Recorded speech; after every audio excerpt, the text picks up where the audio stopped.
Elhamdülillahi Rabbil alemin. Ve sallallahu ve sellem ala hayri halqi Muhammed ve ala alihi ve sahbihi ecma'in. İnşallah bugün Manhaj-ı Salikin kitabının sabağımızda ulantабыз. Tilekке karşı бұл sabaq көптен beri to'xtab qoldi ele.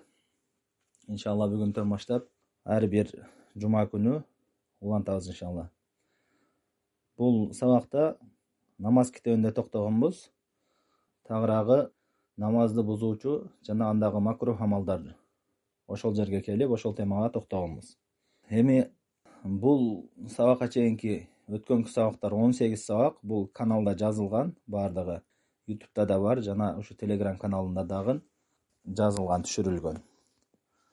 Бул сабактар бири-бирине байланыштуу болгон себептүү ошол өткөн сабактарды бир сере угуп чыксаңыздар жакшы болот. Себеби сабактар бири-бирине өткөн байланышкан маселелер бар. Ошолорду эстеп кайталоо иретинде бир сере кайталап угуп чыксаңыздар жакшы иншалла. Маселелер бири-бирине байланышып кетет. Бүгүн ушул бөлүмдөн баштайбыз. Бул алмайып жатат. Бул китеп башында айтып өткөндөй Абдурахман Саади рахимахуллахтын китеби. Бул бөлүмдө айтат: "Бабу мухсидатис-салат ва макрухатиха". Намазды бузуучу жана анда макрух болгон иштер жөнүндө дейт. Ошондой бөлүм. Андан кийин айтты: "Табтулус-сала битарки рукунин". Намаз кайсы нерселер менен бузулат? Эң биринчи эскерди, намаздын рүкүндөрүн таштоо менен. Биз аны намаздын фарыздары жана рүкүндөр деп айтып өткөнбүз. Кээ бир алымдар рүкүндөрдү фарыз деп аталса, кээ бир алымдар рүкүн деп аташат. Намаздын түркүгү деп аташат. Ошол намаздын түркүктөрүн, рүкүндөрүн бирөөсүн таштаган болсо, анда ал намаз бузулат деди. Намаздын рүкүндөрүнү кыскача эскерип өтөйлү. Биринчиси кыям, туруу, намазга туруп окуу жана экинчиси такбиратул ихрам, Аллаху акбар деп такбир кагуу. Үчүнчүсү кыраатул фатиха, Фатиха сүрөсүн окуу. Төртүнчүсү рүку кылуу. Бешинчиси рүкүдөн кайра туруу. Алтынчысы сажда кылуу. Жетинчиси саждадан кайра туруу. Сегизинчиси эки сажданын ортосунда отуруу. Тогузунчусу туманина деп коет. Ошол тынчтануу менен кылуу, шашпастан ар бир амалды тынчтануу менен кылуу. 10-чусу ат-ташаххудул ахир, 2 рекеттик намаз болсо акырында ташаххудка отуруу, же 4 рекеттик намаз болсо ошо акыркы ташаххудду окуу.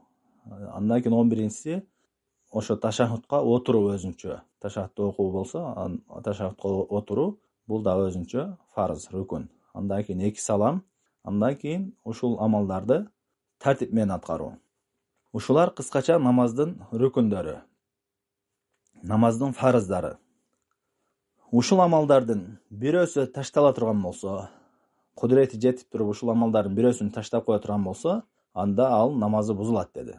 Мисалы үчүн намазга турганда Аллаху акбар деп такбиратул ихрамды айтпай эле Фатиха менен баштап кеткен болсо, анда ал намазы жараксыз болот. Сөзсүз түрдө ошону кылуу менен гана толуктанат дейт. Бул жөнүндө мурунку бөлүмдө сужуду сахв, адашканда сахв кылуу жөнүндө, сажда кылуу жөнүндө айтып өткөнбүз. Эгерде рүкүндөрдү таштап койгон болсо кандай кылып толуктайт? Ал жөнүндө мурунку сабакта айтып өткөнбүз. Эми ушулардын бирөөсүн атайлап таштап койгон болсо, анда намазы жараксыз болот. Бирок унутуп таштап койгон болсо, анда ошол рекети жараксыз болот да, анын ордуна рекетти толуктайт деп мурунку сабакта айтып өткөнбүз. Бул намазды бузуучу биринчи амал ушул, рүкүндү таштоо. Кайсы бир рүкүндү таштаган болсо, анда ал жараксыз болот.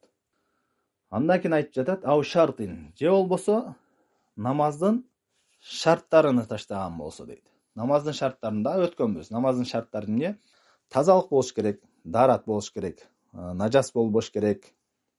Пайгамбар саллаллаху алейхи ва саллям хадисте айтат: "Ла якбалуллаху салата ахадикум иза ахдаса хатта ятавадда".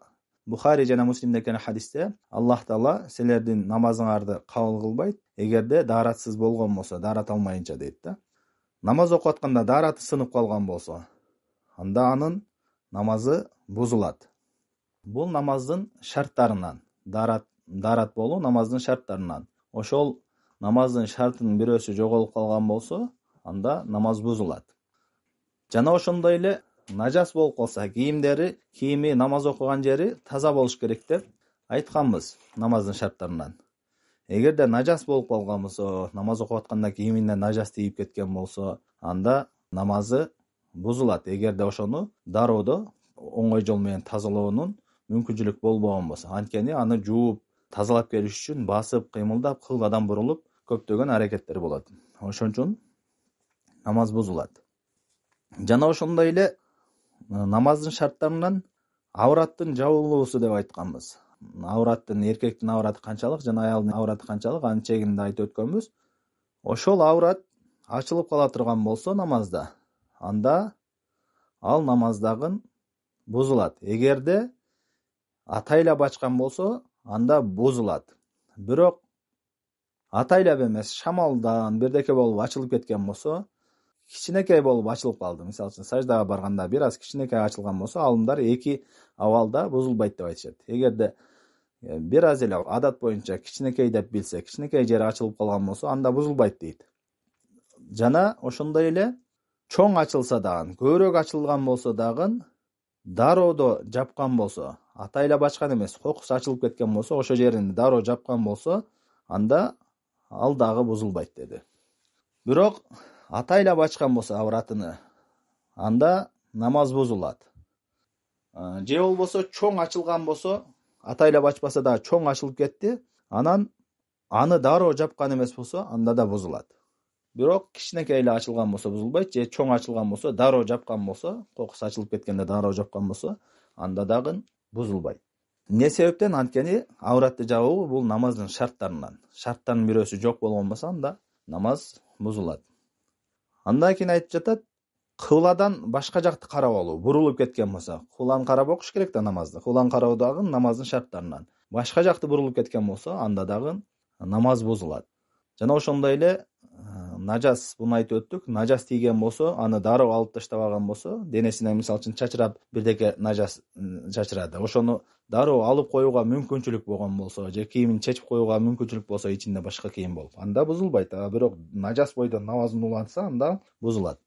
Жана ошондой эле намаздын шарттарынан ниет кылуу дегенбиз. Ниет бул жүрөктөн болот. Ошол ниетин бузган болсо, мисалы үчүн бир рекат намаз окугандан кийин болду, намазымды буздум деп ниет кылган болсо, жүрөгүнөн сыртка чыгам деп ниет кылган болсо, ошонусу менен салам бербесе деле, башка аракеттерди кылбаса деле, жүрөгүнөн ниет менен бузуу менен намаз бузулат.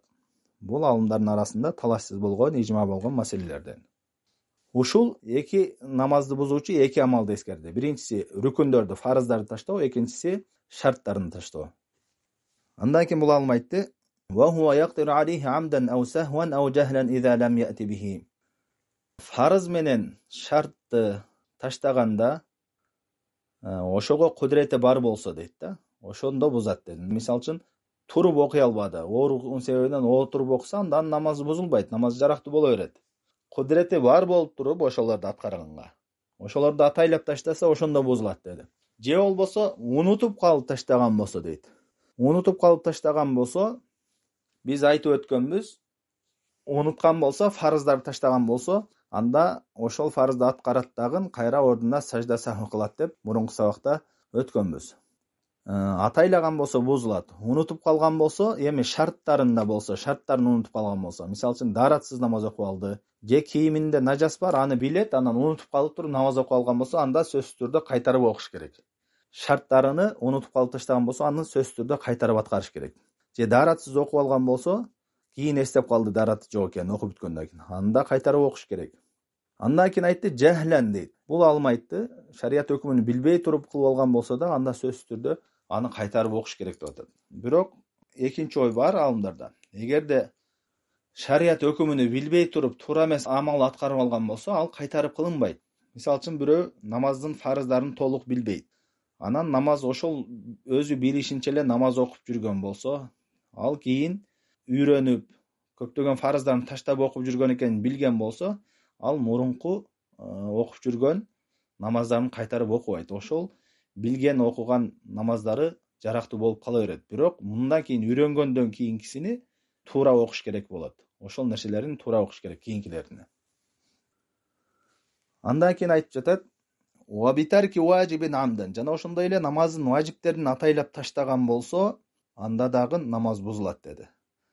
Биз намаздын фарыз важибаттарын өткөндө, важиптерини, сүннөттөрүн өткөндө айтканбыз, намазда важип амалдар жок деп туура койду. Намазда фарз амалдар бар жана сүннөт амалдар бар деп. Ошон үчүн бул маселеде, бул жерде дагы бул маселе ошонун негизинде кетет. Намазда важип амалдар жок. Ошон үчүн фарыздар жана сүннөттөр гана болот. Андан кийин айтты: "Ва бил калами амдан". Атайлап намазда сүйлөгөн болсо дейт. Намазды окуп атып туруп башка сөз, намаздын сырткары сөздү сүйлөгөн болсо, анда да намаз бузулат. Бул дагы алымдардын арасында талашсыз болгон, ижма болгон маселелерден. Пайгамбарыбыз саллаллаху алейхи вассалам хадисте айтат: "Инна хазихи салата ла яслуху фиха шай'ун мин каламин нас, иннама хува ат-тасбих ва ат-такбир ва кыраатул Кур'ан". Чындыгында бул намазда дейт, адамдардын сүйлөгөн сөздөрү эч бириси туура болбойт дейт. Бирок бул намазда тасбих айтылат, такбир айтылат жана Кур'ан окулат дейт. Бул Сахих Муслимде келген сахих хадис. Ошон үчүн намазда кимде-ким атайлап сүйлөгөн болсо, анда намаз бузулат. Ал эми шариаттын өкүмүн билбеген адам болсо, анда кайтарылып окулбайт намазы. Жарактуу боло берет. Андан кийинкиси бил кахкаха дейт. Күлгөн болсо, намазда күлгөн болсо, анын дагы намазы бузулат. Бул дагы алымдардын арасында талашсыз болгон, ижма болгон маселелерден. Бул ижмады Ибнул Музир жана Ибн Кудама деген алымдар эскеришкен. Буга башка далил дагы Жабир радыйаллаху анху айтат: "Ал-кахкахату тубтилус салах ва ла тубтилул вуду". Сахаба Жабир радыйаллаху анху айтат: "Күлүү бул, күлгөн, намазда күлгөн, кахкаха деп үндү чыгарып күлүүнү айтат. Үндү чыгарып күлгөн бул намазды бузат, бирок даратты бузбайт" дейт. Демек намазда кимде-ким үнүн чыгарып күлгөн болсо, анын намазы бузулат, бирок дараты бузулбайт. Андан кийин айтты: "Ва бил харакатил касирати урфан ал-мутаватия ли гайри даруратин". Жана ошондой эле намазда намаздын өзүнүн аракеттеринен башка сырткары көп кыймыл аракет менен намаздар бузулат деди. Бул кыймыл аракет менен 3 шарт менен намаз бузулат. Биринчиси көп болуусу. Көптүгүнө ченеми канчалык дегенде, бул урфка кайтат. Ар бир адам өзү ченейт, кыймыл аракетти ченейт. Мисалы үчүн бир эле кыймылдап койгонду көп деп эсептебейт. Өзүң ичиңде канчалык көп деп билип атсаң, катарына ошол көп болуп эсептелинет. Урп адат боюнча да. Экинчиси, ошол кыймыл аракет катарынан болуш керек. Көп кыймыл аракет катарынан болуш керек. Мисалы үчүн бир жолу башың тырмап койдуң, анан туруп намаз окуп атып, да бир аздан кийин да тырмадың, бул кирбейт ага. Эгерде кайра эле ушул катарынан башың кармап алып эле тырмап отура берген болсоң, же болбосо ушундай кыймылды көп кыла берген болсоң, ошондо бузулат. Андан кийин үчүнчү шарты иза канат ли гайри хажатин дейт. Муктаждык болбой туруп, 3 шарт менен демек. Көп болуш керек, анан катарма-катар болуш керек. Үчүнчүсү муктаждык жок эле кыймыл. Жөн эле муктаждыгы жок кыймылдаган, намазда ашыкча кыймылдаган. Ушул 3 шарт менен кыймыл аракет намазды бузат. Бул дагы алымдардын арасында талашсыз болгон, ижма болгон маселелерден. Бул ижмады Ибн Абдул Бар деген алым эскерген. Эми ижма дегенди башында айтып өткөнбүз. Бул ижма деген алымдардын бир ойго, бир пикирге келишүүсү. Бул шариатта өзү эң күчтүү далилдерден болуп эсептелинет. Андан кийин айтып жатат: "Лианнаху фил аввали тарака ма ла татиммул ибадату илля бихи". Ушул жерге чейин жана күлүү, жана кыймыл аракетти айттык, жана сүйлөөнү айттык. Жана ошондой эле намаздын фарыздарын таштоону айттык, жана шарттарын таштоону айттык. Башында намаздын фарыздарын, шарттарын таштаганда эмне себептен бузулат дегенде бул алым айтып жатат, анткени намазда сөзсүз аткарыла турган болгон амалдарды таштап койду дейт. Ал эми сүйлөөнү, күлүүнү жана ошондой эле кыймыл аракетти атат. Бул деген анткени намазда кайтарылган, аткарбай турган амалдарды, ашыкча амалдарды аткарып жатат дейт. Намазда тыюу салынган амалдарды аткарып жатат. Ошон үчүн бул дагы намазды бузат деди. Эми ушул жерге чейин намазды бузуучу амалдарды эскерди. Кыскача бул китепти башында айтып өткөнбүз. Бул кыскача китеп болгон үчүн толук баарын эскерген жок. Бир аз эле 3-4 амалды эскерди. Ошондой эле башка алымдар эскертет. Эгерде бир фарызды 2 жолу аткарган болсо, атайлап 2 жолу руку кылып койгон болсо, 3 жолу сажда кылып койгон болсо, анда дагы намаз бузулат. Жана ошондой эле рукулөрдүн тартибин бузган болсо, мисалы үчүн рукудан мурун сажда кылган болсо, же болбосо биринчи руку кылып андан кийин Фатиханы окуса, бул дагы намаз бузулат. Жана ошондой эле намазда туруп бирдеке ичип жеген болсо, анда дагы намаз бузулат. Бул дагы алымдардын арасында бул маселелер талашсыз болгон ижма маселелерден. Андан кийинки бөлүмгө өттү. Бул намазда макрух болгон. намазды бузбайт, бирок намазда тыюу салынган амал бар. Кылган болсоң, шариатта жаман көрүлгөн амалдардан. Биринчиси ал-илтифату фис-сала. Намазда көзүңдү нары бери жүгүртүп, эки жакты караган. Өзү намазда турганда сажда кылган жериңди карап туруш керек. Ошол сажда кылган жерди карабастан, нары бери карап, алаксыган бул намазда макрух болгон амалдардан. Пайгамбар саллаллаху алейхи ва саллям бул жөнүндө сураганда айтат: "Хуа ихтиласун яхталиху шайтан мин салатил абд." Бул Бухариде келген хадисте айтат: адам баласынын ушу намазда эки жака алаксыганы ал адамдын, мусулмандын намазынан шайтандын урдагандыгы дейт ал. Шайтан ошентип азгырып урдагандыгы дейт. Демек намазда сажда кылган жерди карап, эки жакты карап алаксыбастан туруш керек. Эгерде эки жакты караганда бурулуп, денеси кыбладан башка жака бурулуп кеткенге чейин бурула турган болсо, анда намаз бузулат. Анткени кыбланы кароо бул намаздын шарттарынан. Бирөө кыбладан да бурулуп кеткидей караган болсо, алды денеси менен, анда намаз бузулат. Бирок көзү менен, башы менен карай турган болсо, ал макрух болуп эсептелинет. Жана андан кийинки айтып жатат: "Ва юкрахул абас." Ошондой эле намазда алаксыган, кандай бир нерселерге алаксыган бул дагы макрух дейт. Эмне себептен? Анткени намазда хушу, берилүү менен окуу керек. Эгерде башка нерселерге алаксыган болсо, ушул берилүүнү бузат. Ошол себептен намазда кайдыгер карап, башка нерселерге алаксуу дагы макрух болуп эсептелинет. Бул дагы алымдардын арасында макрух экенинде талаш жок. Үчүнчүсү вавад ал-яд аль-хасира. Ошондой эле колуну, эки колуну белине кармап алып турган. Белин таянып туруп алса намазда, бул дагы макрух амалдардан.